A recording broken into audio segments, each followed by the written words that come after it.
When they have attained the level of the master of great learning and wisdom, they will have reached the completion of their learning and training in the Sangha University of Buddhism with full honors, and there is no need for them to go elsewhere for them to learn anything for the remainder of their lives. This is called the complete and perfect learning of the Brahmacharya, and it is nothing but this that the Lord Buddha and all the Savakas learnt to completion in their hearts. They did not learn anything elsewhere but in the heart, because it is the heart alone that, being deluded, leads one into birth and death. So when learning is completed in the heart, all affairs of all kinds come to an end. The purpose and places of practice. The Dhutanga Kammarthana bhikkhus in the line from Venerable Ajaan Mun endeavor to learn about and around the body city and the chitta city, which are the great source of the threefold universe, the Dibhava. Even though they may go and live in the forests, the hills, in caves, under overhanging cliffs, or anywhere else, the most important point to realize is that they are doing this so as to learn primarily about the chitta. Even nowadays, in 1970, it may be seen how there are many Kammarthana bhikkhus in the lineage of Venerable Ajaan Mun who spend the rains retreat, the Vassa, in the forests and hills, following his example, and they do this primarily for the sake of the chitta. The training and discipline of various kinds, which accord with their characteristic tendencies, mindfulness, wisdom, and ability, are done primarily for the sake of knowing the end point, which is the heart. This alone is the one that matters. A bhikkhu who is really determined to gain freedom is thus rather like someone who dies without having anything arranged for his funeral, so that others can cremate or keep the corpse. When his time comes, anywhere will do without being concerned about it, and that place becomes the cemetery where he dies.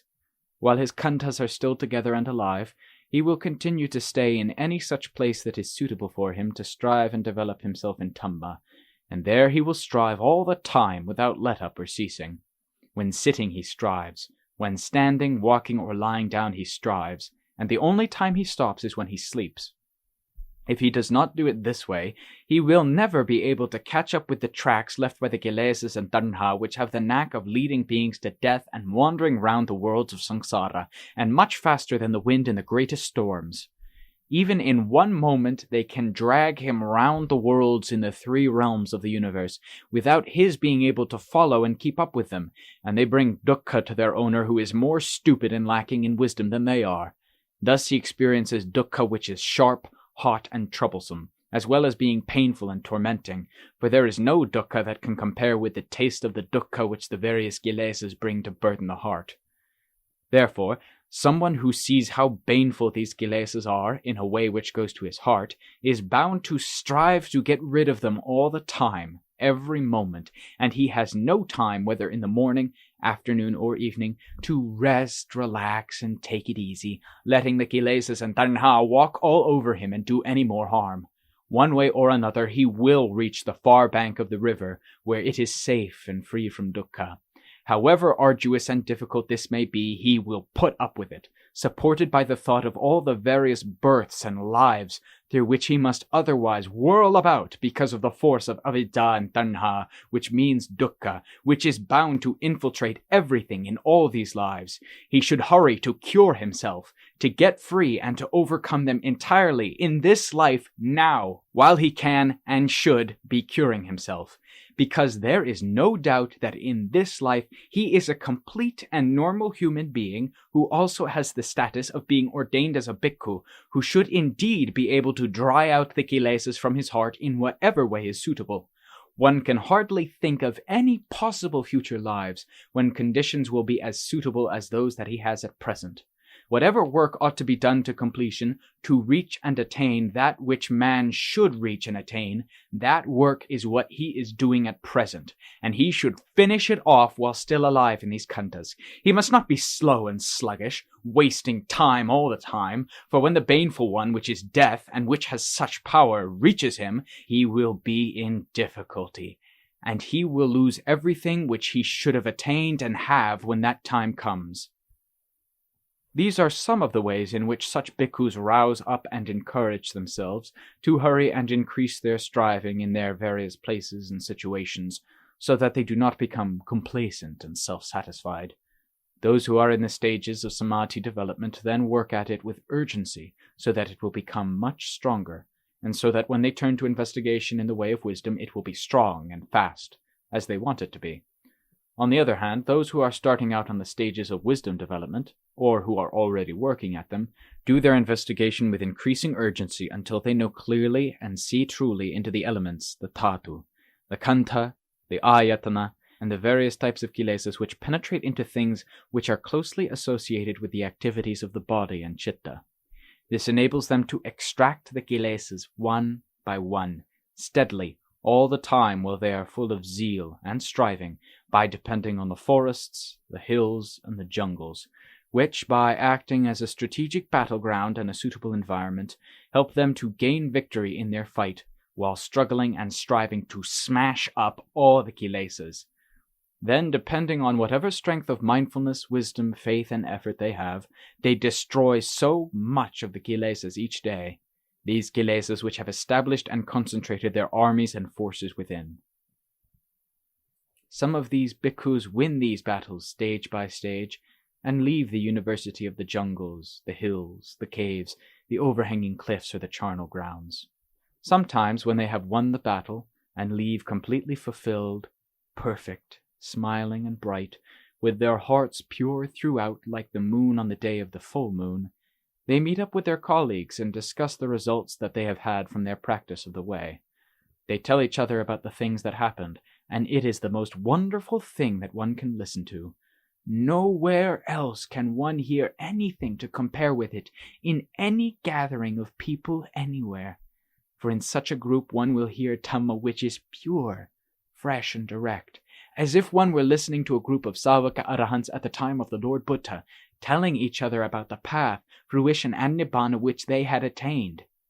Nowadays it is extremely rare for anyone to hear such a discussion, but there are still some bhikkhus who are able to talk and who are skilled enough in their knowledge of these dhammas to be able to have a discussion together, and they are the most revered among those bhikkhus who practice the way in the present era. The Dhamma of these bhikkhus can be a great encouragement to others who practice the way, making their faith both firm and strong, so that they have the power of body and heart to be active and vigorous in destroying their own kilesas, without any weakness of the kind that makes for slackening of effort and zeal. This they do by taking up the ways of practice which Venerable Ajaan Mun so skillfully bestowed on us when he was alive. Places like the hills and forests are therefore where the Dhutangas bhikkhus who follow in line from Venerable Ajaan Mun have always liked to go wandering to do their practice ever since. Nowadays there are many Dhutangas bhikkhus who spend the Vassa period in the forests and hills, in the same way as Venerable Ajaan Mun taught when he was still alive. Generally, these bhikkhus are followers of those teachers who were themselves direct followers of Venerable Ajaan Mun, living in various localities, and they point out the ways of practice to these bhikkhus. Some of the places where many Kammatthana bhikkhus in this line of teaching spend the Vassa period are in Nong Khai province, in the districts of Thabo, Si Chiang Mai, Phon Phisai, Bungan, which are mostly covered by forests and hills. These are the kinds of places that Kammatthana bhikkhus like to stay in to do their practice, but they do not like going where there are no thick forests and few hills. Generally, they just pass through the latter places, or at most stay temporarily at the invitation of the villagers to help them sometimes. Other places where they like to stay are in Nakhon Phanom province in the districts of Kam Chai, where it borders on the district of Leong Nokta in the province of Ubon, where there are plenty of hills and forests, in the district of Si Songkhram, where there is good forest, and in the districts of Ban Pang and Mukdahan, where there are both hills and forests in plenty. The bhikkhus like going to stay right up to the present day. In Sagon Nakhon province, they like to stay in the district of Sawang Dan Din and Ban Na Nikom, where there are hills and forests in the southern part of the district. In Udon province, in the districts of Ban Phu, Nong Bua Lampu, Nang Klang, Nong Han, and Meong, there are hills and forests in plenty, as also in Loei province, in the districts of Wang Sapung and Meong. The Kammatthana bhikkhus like staying in these provinces and districts more than any others in the northeast of Thailand. Note: Unfortunately, the forests in most of these places have practically disappeared now. 2005 Common Era. There are still many who are interested in practicing the way, fully intent on attaining Dhamma and understanding. Sometimes when there is some special function, such as the funeral and cremation of an acharya in whom they have faith and respect, the bhikkhus and samaneras gather together, as for instance at the funeral and cremation of Venerable Ajaan Brahm at Dongyen village in the district of Nong Han, Udon province. They like going to such functions because they expect to hear talk on Dhamma from all the acharyas whom they respect and revere and who come to this function. Those who have problems in their hearts associated with their meditation practices have an opportunity at such a time to go and talk and learn about it from the acharyas. As soon as the function is finished, they disperse, and variously return to the forests and hills where they have been living and doing their practice. When the Kammatthana bhikkhus come together in large numbers, they are very impressive to see. One also feels sympathy for the small samaneras who have come with their acharyas, and who are more lovable than impressive. We can get some idea of how strong the chittas of some of the bhikkhus are when they go to such occasions as this, and we have a chance to talk together about citta pavana. We can also do this when they come specially to visit us at other times, and also when we meet them on various other occasions. Because, generally speaking, when Kammatthana bhikkhus meet each other, they rarely talk about anything but Dhamma in the heart. Even when they talk for a long time, it is only about Dhamma in the heart, and they do not bring in any other topic of conversation. After seeing them, one feels respect and confidence in them, and great sympathy for each one of them in what they are trying to attain. It makes us feel sure and satisfied that if there are still those who are interested to practice Dhamma by striving with effort like these bhikkhus that we have learnt about, they will get the results of what they are doing, so that both they and other people will feel happy and contented that the teaching can be handed on continually into the future, and will surely not be lost and become devoid of fruit. As in the saying of Dhamma, we have seen, Ananda, how if there are still those who practice Dhamma in ways that are appropriate to Dhamma, this world will not become void of arahants. In the above saying of the Buddha, how does one practice Dhamma in ways that are appropriate to Dhamma? When one has assessed the essential meaning of this phrase, it means whatever is appropriate to oneself. Appropriateness of Dhamma means being in accord with the reasoning which is in the teaching that the Lord Buddha himself taught, which is called the Swakkata Dhamma, the rightly taught Dhamma, which is not deficient anywhere, in any way. If it is thought of as a path or a way, then it is a path that goes straight to its intended destination without breaking into many tracks and branches to mislead those who go along it. Or if it is likened to food, it is food which is plentiful and perfect, straight from the most skilled cook and complete with its full natural flavors, being not too spicy or salty, and well suited to the taste of whoever eats it without exception. Or again, it may be likened to a suit of clothes which are tailor-made to fit, being neither too tight nor too loose, but just right in all cases. Not like those clothes which they make up to fit tightly, which are most unseemly for both men and women to wear. To look at them is very much disturbing and offensive to one's sensibility. So much so that if one were in mourning for 3 months, one would still not be able to forget them because they are so peculiar and far from the realms of human beings and the gods as well. Thus, the appropriateness of Dhamma in all its parts and aspects is to be assessed by whether it leads onward to the path fruition and nibbana. This alone and no other is to be called Dhamma which is appropriate. In other words, appropriate just for the path and its fruition. That is all. Where I wrote above, who practice Dhamma in ways that are appropriate to Dhamma, it means doing practice which accords with those ways of Dhamma which are called Supatipatti, Ujupatipatti, Nyaya Patipatti, and Samiti Patipatti. These are what is meant by appropriateness, not deviating from the way of Dhamma, not going beyond nor falling short of Dhamma, and not modifying or obscuring Dhamma according to one's fancy, as if one was oneself the great teacher of all Dhamma. These are what is meant by practicing Dhamma in ways that are appropriate to Dhamma. So if one practices in the manner of Supatipatti, Ujupatipatti, Nyaya Paṭipadā and Samici Paṭipadā, it means that one is practicing Dhamma in a manner that is truly appropriate to Dhamma, and the results which come from it will be those which one has been led to expect from it, and they are bound to come in this way. It does not have to be within the lifetime of the Lord Buddha, nor during any other particular time or era for these results to arise, for it depends mainly on the practice that is done, and this is far more important than any other thing. It is like going along a smooth road, which is the right road going straight to the intended destination. Whether one travels by day or by night, in the dry season or the rainy season, when one does not turn away from this right road, one is sure to reach the destination as all others have. Therefore it is important that one should go along the right road, both in the world and in Dhamma, because the Dhamma that is appropriate that we have been talking about is the Akalika, timeless Dhamma, which is always aimed directly toward the path, fruition, and Nibbana, without there being any time or place which is more favorable than any other. What is favorable is the right Dhamma practice, and this is more important than anything else.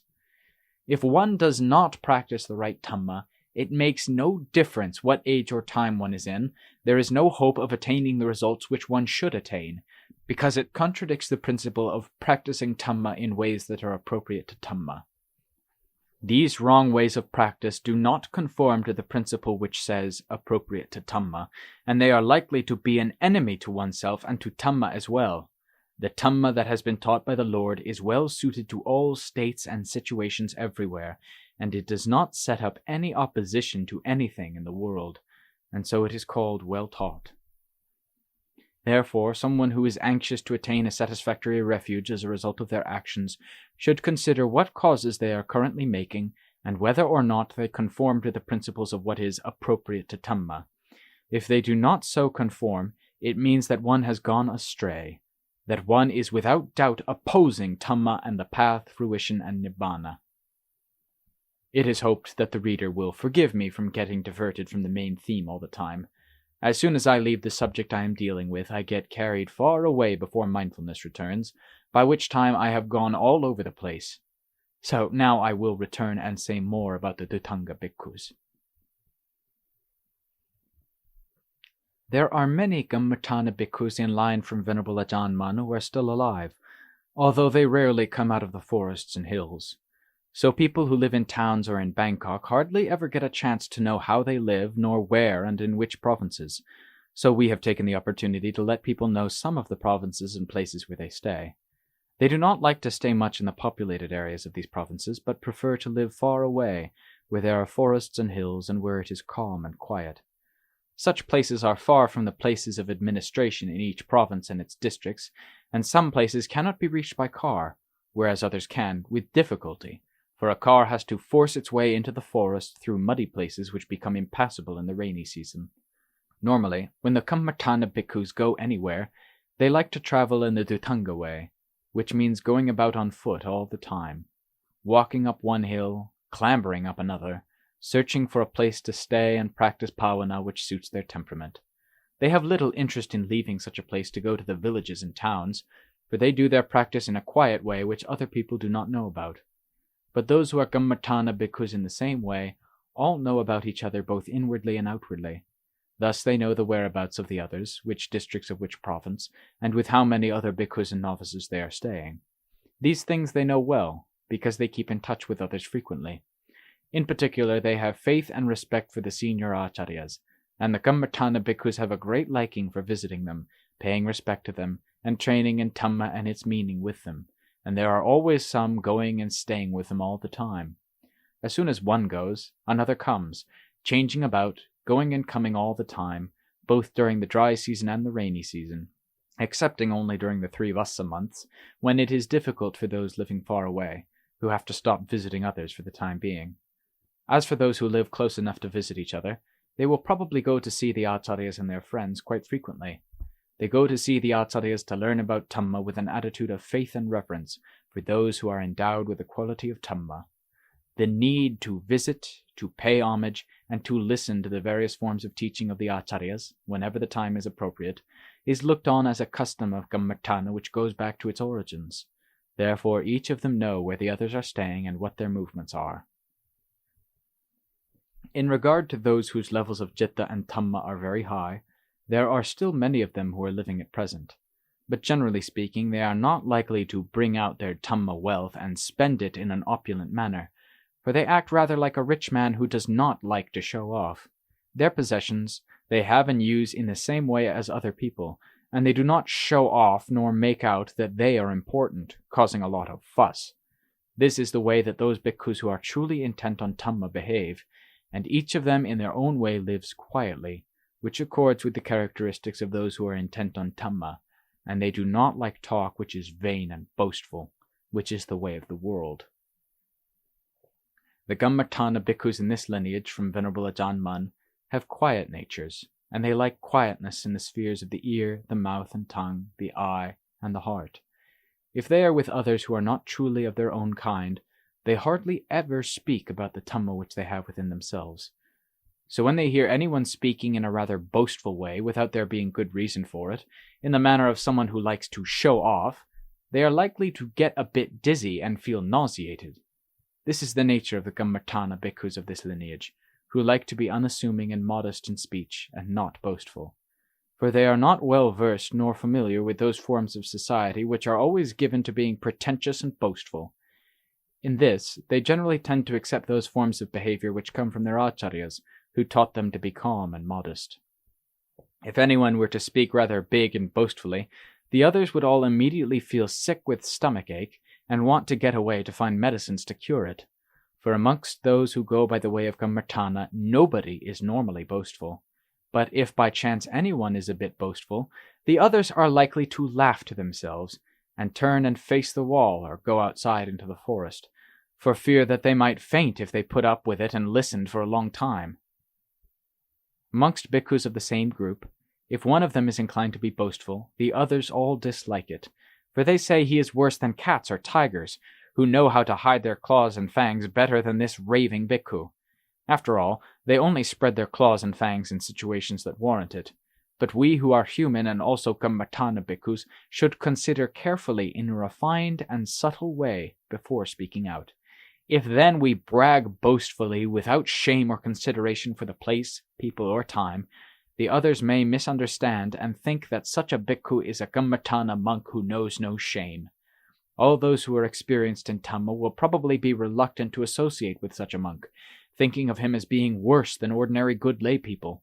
Because of this, it is difficult for anyone outside the field of those who equally do the practice to know the level of citta and the level of Dhamma of those who practice, except of course with those who are boastful, and plenty of people will probably know their level already. But they don't ask because they are not interested.